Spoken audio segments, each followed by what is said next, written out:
Contohnya kalau keterampilan itu dimulai dari C ke berapa ya teman-teman ya? Dimulai dari C4. Berarti kalau nanti ada C1, C2, C3 itu jangan dipilih ya.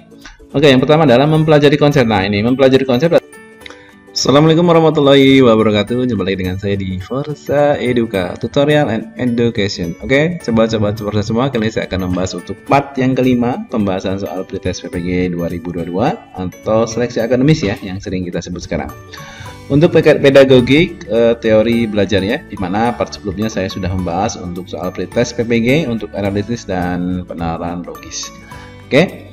Sebelum saya mulai videonya, bagi teman-teman semua yang baru menemukan channel ini, jangan lupa klik like, share, komen, dan subscribe. Dan jangan lupa juga untuk mengaktifkan notifikasi loncengnya agar setiap kali saya upload video terbaru, teman-teman tidak ketinggalan informasi. Oke, kita lanjutkan saja teman-teman videonya untuk soal yang pertama.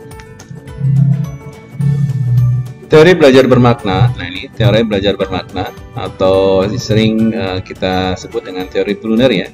Ada enaktif, ada simbolik, ada ikonik tentunya ya di dalamnya. Pada matematika atau meaningful theory mendukung penggunaan benda-benda. Nah, ini penggunaan benda-benda. Penggunaan benda-benda untuk dimanipulasi sehingga siswa dapat memahami konsep dan keterampilan baru. Ya. Seperti contoh sebagai berikut, apakah A, guru mengenalkan bidang menggunakan bilangan 3 menggunakan contoh 3 mangga, 3 balon, 3 pensil, ya. Berarti ini sudah benda objeknya ya. Objeknya objek real ya, teman-teman ya. 3 mangga, 3 balon, dan 3 pensil. Yang kedua, guru mengenalkan bilangan 3 dengan mengajak siswa menyebutkan secara verbal. 1, 2, 3, gitu ya.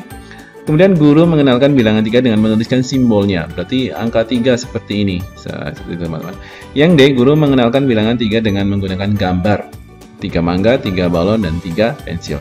Nah, di sini kata kuncinya adalah penggunaan benda-benda, teman-teman. Jadi kalau penggunaan benda-benda, kita rujukannya adalah ke realitasnya ya, ke realnya saja ya. Berarti apa yang dipakai. Nah, ini yang paling tepat adalah yang jawabannya A tentunya teman-teman. Nah, dalam teori Brunel teman-teman harus 3 konsep dasar di sini ya, yang sudah dipaparkan dan sudah ada dalam teori Brunel. Yang pertama adalah enaktif teman-teman. Apa itu enaktif? Enaktif adalah melalui tindakan atau dengan kata lain belajar sambil melakukan atau learning by doing. Ini juga sama, learning by doing. Jadi sudah menggunakan kata benda langsung ya, learning by doing. Yang kedua adalah ikonik teman-teman. Ikonik sendiri adalah didasarkan atas pikiran internal. Nah, kemudian pengetahuan disajikan melalui gambar-gambar. Berarti kalau gambar-gambar tadi yang pilihan yang ya ini yang ikonik ya. Ikonik menggunakan gambar-gambar, bukan penggunaan benda-benda. Kemudian simbolik adalah menggunakan kata-kata atau bahasa-bahasa. Berarti tadi menyebutkan dengan verbal ya. Nah, ini. Nah, yang C ini masuknya ke simbol. Simbol berarti masuknya ke ikonik. Nah, berarti yang paling tepat adalah kalau menggunakan benda-benda adalah yang A. Guru mengenalkan bilangan 3 menggunakan contoh 3 mangga, 3 balon, dan 3 pensil. Oke, lanjut teman-teman untuk soal berikutnya. Kemampuan awal atau prasyarat di sini ya, kemampuan awal atau prasyarat yang harus dimiliki peserta didik sebelum mempelajari KD tentang mendeskripsikan gejala atau peristiwa alam yang terjadi di negara tetangga. Ingat, tetangga itu apa?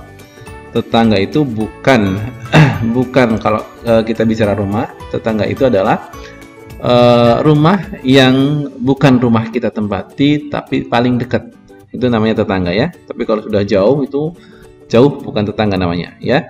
Jadi kata kuncinya di situ. Kalau kita bicara rumah berarti bukan rumah yang kita tempati tapi rumah di sekeliling kita yang paling dekat, itu namanya tetangga teman-teman ya. Jadi ukurannya adalah jarak di sini. Oke, yang A, mendeskripsikan gejala peristiwa alam yang terjadi di Afrika. Nah, ini di benua Afrika, sedangkan kita Indonesia yang kita bicarakannya. Nah, ini sudah salah teman-teman. Yang kedua, mendeskripsikan gejala peristiwa yang alam yang ada di Asia. Oke, yang di Asia itu oke. Karena negara Indonesia adalah terletak di benua Asia tentunya ya. Kemudian C, mendeskripsikan gejala peristiwa yang terjadi di Eropa. Ini juga Eropa udah jauh teman-teman ya. Tetangga tapi tetangga jauh ya. Nah, mendeskripsikan gejala peristiwa alam yang terjadi di Indonesia. Nah, yang dibicarakan Indonesia, kok Indonesia lagi? Tadi yang saya tempati adalah rumah saya, sedangkan tetangga adalah bukan yang saya tempati. Intinya kan gitu ya. Di sekeliling kita yang terdekat tapi bukan yang saya tempatin. Jadi yang paling tepat adalah yang B, di Asia. Itulah tetangga-tetangga Indonesia. Lanjutkan teman-teman semua. kegiatan yang dapat mengembangkan keterampilan siswa. Oke, keterampilan siswa berarti teman-teman harus tahu KKO-nya. Kalau keterampilan itu dimulai dari C ke berapa ya teman-teman ya? Dimulai dari C4. Berarti kalau nanti ada C1, C2, C3 itu jangan dipilih ya. Oke, yang pertama adalah mempelajari konsep. Nah, ini mempelajari konsep adalah C1 teman-teman. Nah, berarti ini kalau ada di pilihan itu yang menggunakan 1 itu jangan dipilih. Kita lihat ya. Yang A cuma menggunakan 1, B juga menggunakan 1, jangan dipilih. D juga menggunakan 1. Jadi yang paling tepat adalah yang C. Yang C adalah 2, 3, 4. Menyusun laporan dengan sistematika yang benar. Kalau kita sudah menyusun laporan, tentunya kita sudah melaksanakan yang namanya penelitian. Penelitian itu banyak sekali teman-teman wujudnya ya. Entah kita dengan menggali informasi lewat wawancara ataupun kita survei ke tempat-tempat yang kita cari informasinya ya. Wawancara itu salah satu melakukan atau mengumpulkan informasi. Jadi 2, 3, 4 ini yang paling betul teman-teman. Lanjut teman-teman semua. Guru akan mengajarkan materi produksi dan konsumsi ya. Materi produksi dan konsumsi. Produksi berarti membuat ya, agar pembelajaran bermakna dan menyenangkan sebaiknya. Nah, bermakna tadi kan kata lainnya bisa dilakukan secara belajar sambil melakukan atau learning by doing ya. Berarti langkah baiknya kita praktek di situ. Kalaupun tidak praktek, setidaknya melihat secara nyata atau real di situ ya. Dan menyenangkan sebaiknya menjelaskan dengan cerita yang menarik. Kalau menjelaskan itu masih di lingkupnya di dalam kelas ya teman-teman. Di dalam kelas berarti bukan by doing teman-teman. Kalau di dalam kelas. Yang kedua, menjelaskan materi dengan menggunakan media. Ini juga menjelaskan masih di dalam kelas ya. Jadi sama dan itu. Berdiskusi juga sama, berdiskusi masih dalam kelas konsepnya, masih bicara dengan konsep ya. Tapi mengajak siswa ke lokasi pabrik. Nah, ini sudah doing ya, sudah melakukan ya, walaupun cuma sekedar melihat gitu ya. Yang mengajak siswanya ke lokasi pabrik tahu di dekat sekolahnya. Ini yang paling tepat teman-teman adalah yang D. Lanjutkan teman-teman, dalam pembelajaran di kelas terdapat beberapa siswa yang mampu menentukan banyaknya titik sudut pada bangun ruang berbentuk kubus dengan cara membayangkannya. Berarti kita berimajinasi ya, ada gambar dalam pikiran kita. Potensi siswa tersebut dari aspek kecerdasannya tergolong ke dalam kecerdasan apa? Kinestetik. Kinestetik berkaitan dengan gerak tubuh ya, gerak anggota tubuh atau gerak badan. Spasial visual. Spasial visual itu, nah ini kita simpan teman-teman. Spasial visual ya. Kemudian matematika logis. Matematika logis berkaitan dengan menghitung teman-teman. Kemudian intrapersonal, ini berkaitan dengan kemampuan dalam diri siswa tersebut. Nah, yang paling tepat adalah spasial visual. Nah, teman-teman semua, ini untuk memperdalam, teman-teman juga harus tahu teorinya ya. Nah, di sini ya. Kecerdasan kinestetik, nah ini memiliki kemampuan memproses informasi secara fisik lewat gerakan tangan, tubuh, ekspresi, juga kontrol. Ini kalau kinestetik ya teman-teman. Kemudian spasial visual, ini teman-teman yang jadi jawaban tadi, merupakan kemampuan seorang untuk memahami proses dan berpikir ke dalam bentuk visual. Visual itu gambar ya. Berpikir ke dalam bentuk visual. Jadi pikiran kita seolah-olah menggambarkan sesuatu. Kalau kubus berarti ada gambar kubus dalam pikiran kita, teman-teman. Nah, seseorang yang memiliki kecerdasan ini mampu menerjemahkan gambaran dalam pikirannya. Betul ya, yang saya katakan tadi itu. Ke dalam pikirannya sendiri, ke dalam bentuk 2 dimensi atau 3 dimensi bahkan. Nah, kemudian kecerdasan logis matematis. Nah, ini kecerdasan logis matematis adalah kemampuan berpikir dalam penalaran atau menghitung. Seperti kemampuan menelaah secara logis, ilmiah, dan matematis. Ya, kecerdasan intrapersonal, kemampuan memahami diri sendiri dan bertindak kecerdasan pemahaman tersebut, berdasarkan pemahaman tersebut, gitu ya. Jadi ini poin-poinnya teman-teman yang harus teman-teman pahami. Oke, kita lanjutkan teman-teman. Soal berikutnya agar tidak lama. Pak Sandi akan mengajarkan suatu materi pembelajaran di kelas 10. Pak Sandi akan menerapkan suatu model pembelajaran yang memungkinkan para peserta didik belajar dalam kelompok. Belajar dalam kelompok ya. Ini kata kuncinya. Tetapi Pak Sandi hanya membantu peserta didik. Yang mengalami kesulitan secara individual. Model pembelajaran yang sesuai adalah, nah ini, Student Team Assignment Division. Nah ini tim ya, tim juga kelompok ya. Tim Assisted Individualism. Nah ini ada kata individual. Ya kemungkinan ini ya teman-teman ya. Kalau kita lihat kata kuncinya.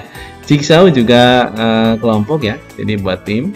Tim game turnamen juga ini pembelajaran timnya. Tapi saya condongnya ke tim assisted individualism, individualization. Yang B ya. Oke teman-teman, untuk materinya teman-teman bisa baca ya. Kira-kira seperti apa. Oke, definisinya teman-teman. Yang pertama, Student Teams Achievement Division atau STAD merupakan salah satu metode pembelajaran kooperatif. Model ini mengkondisikan mahasiswa belajar bersama dalam kelompok-kelompok kecil saling membantu satu sama lain.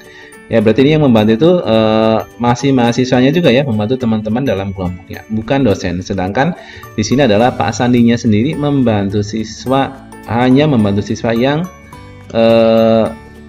kesulitan secara individual gitu ya. Ini Pak Sandi kata kuncinya membantu siswa secara individual. Jadi achievement division atau STAD ini bukan pilihan ya.